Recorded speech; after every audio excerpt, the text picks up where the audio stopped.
وخت کې زه موجود یم په اسلام آباد کې چې د څوک د انسانانو قدر نه کوي نو هلته کې داسې خلک هم موجود دي چې هغوی د ځناورو قدر هم کوي. او موږ به تاسو ته نن ښایو په اسلام آباد 11 کې چې زه موجود یم او تاسو زما د شاته اینې دا هغه سپي دي کوم چې په لارو کوڅو کې موجود وي.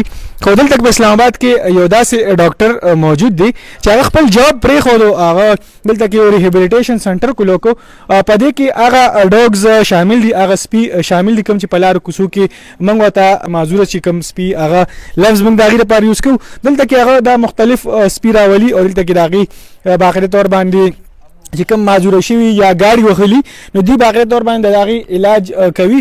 او تقریبا په دې سنټر کې که تاسو ته څنګه په فوټیج کې هم ښکاري د 100 نه زیات سپي چې دي هغه موجود دي او د هغې د ریهیبلیټیشن چې کوم عمل دی روان دی. که په وخت کې موږ سره ډاکٹر صاحب هم موجود دي هغه نه موږ تپوس کوو. ڈاکٹر صاحب یہ بتائیے ریہیبلیٹیشن سینٹر آپ نے جو ہے وہ اوپن کیا ہے، آپ نے اپنا جاب چھوڑ کے اس کام میں لگے، حالانکہ آج کل کے دور میں لوگ جو ہے انسانوں کی قدر نہیں کرتے، آپ نے جانوروں کا اتنا بڑا کام شروع کر دیا، اس کی پیچھے وجہ کیا ہے؟ جی اس کے پیچھے وجہ بیسکلی یہی ہے جو آپ نے بیسکلی سوال کیا ہے اسی میں جواب ہے کہ انسانوں کے لیے تو ہے سب کچھ ہے، لوگ سوشل سروس بھی کر رہے ہیں، این جی اوز بھی ہیں، گورنمنٹ بھی کام کرتی ہے کچھ نہ کچھ، لیکن جانوروں کے لیے تو انفارچونیٹلی کچھ بھی نہیں ہے.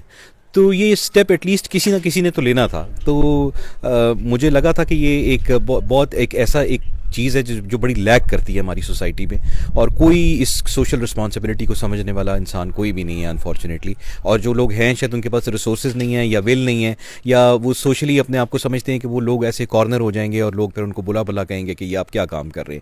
تو اس وجہ سے یہ کام کسی نہ کسی کے لیے کرنا بہت ضروری تھا. اچھا یہ بتائیے، کافی مشکل کام ہوتا ہے. میں بھی جب یہاں پہ آیا تو مشکل تھا، کبھی ایک کتا آ رہا تھا کبھی دوسرا، تو اس کو سنبھالتے کیسے؟ کاٹتے نہیں؟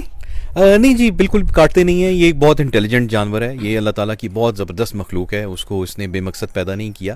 یہ آپ کی آنکھوں کے اشارے بھی سمجھتے ہیں، یا آپ کا موڈ سمجھتے ہیں، یا آپ کی انرجی کو بھی سینس کرتے ہیں.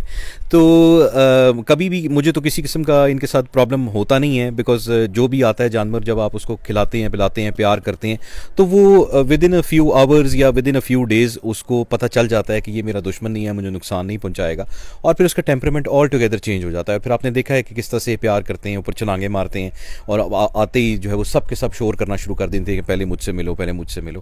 تو یہ ان جیسا تو کوئی ہو ہی نہیں سکتا. اچھا یہ بتائیے، اللہ کی رضا کے لیے آپ یہ کام کر رہے ہیں، تقریباً اس پہ خرچہ کتنا آتا ہے، اور آپ کو اگر کسی کی سپورٹ کی ضرورت ہو تو وہ کیا سپورٹ آپ ڈیمانڈ کریں گے؟ جی ہم ایک رجسٹرڈ این جی او ہیں، اور ہم ڈیفینیٹلی ہمارا ایک میجر جو آپ سمجھ لیں کہ جو اس این جی او کو رن کرنے کے لیے جو ایک ہمارا ایک میجر پورشن ہے وہ ڈونیشنز بیسڈ ہے. تو ہمیں ڈونیشنز کی بہت ضرورت ہوتی ہے. ہماری ویب سائٹ بھی اویلیبل ہے نیٹ پہ www.straysHome.com کے نام سے، اور سوشل میڈیا پہ بھی پیجز ہیں، آپ وہاں سے بھی ہمیں رابطہ کر سکتے ہیں، اور اپنی جس بھی طرح سے آپ سپورٹ کرنا چاہیں. جس طرح سردیوں میں ہمیں بلینکٹس کی ہیٹرز کی ضرورت ہوتی ہے، ونٹرز میں ہمیں کولرز کی اور پانی کے پیالوں کی، مٹی کے پیالوں کی، اس طرح کی چیزوں کی بہت ضرورت ہوتی ہے. اور پھر ہمیں تھوڑا سا یہ کہ ایکسٹرا پانی پرچیز کرنا پڑتا ہے، واٹر باؤزرز وغیرہ.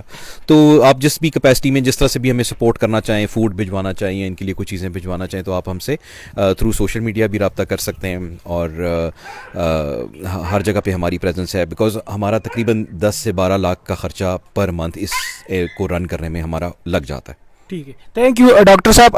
جی تاسو د ډاکټر صاحب خبرول کوم چې دغه غټ سنټر چې دی رن کوي او د هغې دغه مطالبه ده که د خدای د رضا لپاره دغه کار کوي، د ځناورو خیال ساتي، او د هغې چې کوم دلته کې کوم معذوره سپي وي، زه به تاسو ته هم ښیم معذوره سپي هم دلته کې موجود دي، چونکې یریږي هم او هغې مکمل توګه باندې د هغې علاج کوي، هغې ته پټۍ هم کوي. د دې په علاج او د دې ټول سنټر باندې د میاشتې تقریبا د 10 نه 11 لک روپو پورې خرچه راځي. کتونکو د دې سنټر مقصد دا چې موږ تاسو ته خلک هم ښایو، هغه خلک موږ تاسو ته په ګوته کړو چې نه هغه صرف د انسانیت دپاره بلکې چې په دې دنیا کې چې کوم ځناور دي د هغې دپاره هم همدردي لري. هر بل پروګرام پورې خپل کوربه محمد باسط خان لور کی اجازت. دلوي الله پامان.